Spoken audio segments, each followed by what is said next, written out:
The castle-like creation looms large on the Mansfield landscape, standing the test of time for more than a century. Construction began in 1886. Construction was completed around 1910. Ashley Ramey is the program director for the Ohio State Reformatory.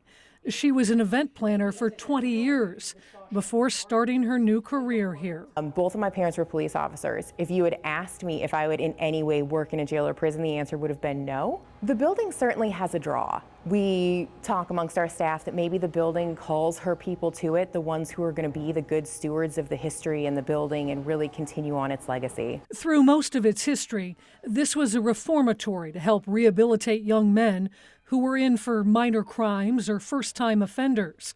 It was eventually turned into a maximum security prison. In 1990, we closed down as an active prison. So for 3 years after that, the building sat empty, no one watching it, no electricity, the downspouts got backed up. That's when the Mansfield Reformatory Preservation Society was born. The nonprofit organization has been working to restore the massive structure for the last 3 decades. We have gotten a large part of the front half of the building done, so the administrative areas where the wardens would have lived, those areas are now our museum spaces. We've done the woodwork, we've done the walls, we've done the floors in there. The floors are original throughout most of the building. The 250,000 square foot masterpiece was designed to catch your eye. It's certainly done just that for both visitors and the motion picture industry. Kevin, how do you get us into these situations? So we've had multiple major motion pictures filmed here. Starting in the days when the prison was actually in operation, we did Tango and Cash and Harry and Walter Go to New York. After the prison closed down, obviously Shawshank Redemption, everyone's favorite movie. And then we had Air Force One, we had Judas and the Black Messiah, and we also had Escape Plan 3, The Extractors. Do they do like a Taco Tuesday here at least?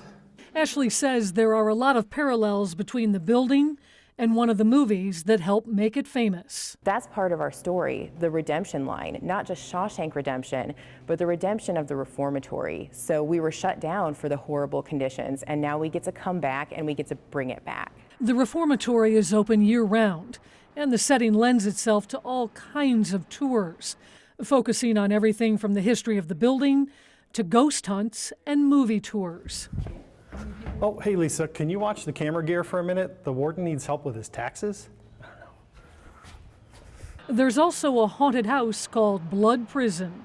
It takes all year to plan and build and organize, but this building definitely sets us apart, and it's a no-brainer when you get the opportunity to do a haunted attraction within this giant Gothic structure. One of the things that we kind of talk about is how we run a haunted house in a haunted place.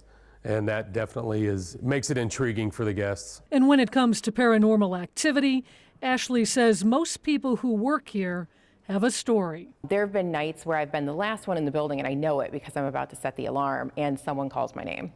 There are so many different things to see and do. It's easy to spend an entire day at the reformatory. I hear you're a reporter who knows how to get things. What are you talking about? Lisa, I'm just looking for a poster to put in my cell. It's a movie, Kevin. Kevin finally found someone who could help. So they tell me you're a man who knows how to get things. And that seemed to do the trick. Special delivery for con man Kevin? Finally. Like they say, sometimes truth is stranger than fiction.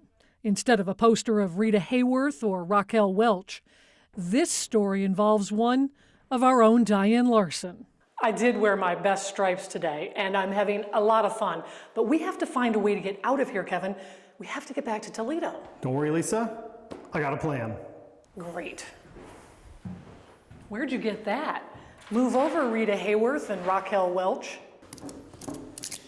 I can see how this might take 20 years. Hey, Lisa, do you think we can get Morgan Freeman to narrate this story? With this week sitting the town, You don't mind crawling through a little sewage to get out of here, right? Lisa Guyton, 13 Action News.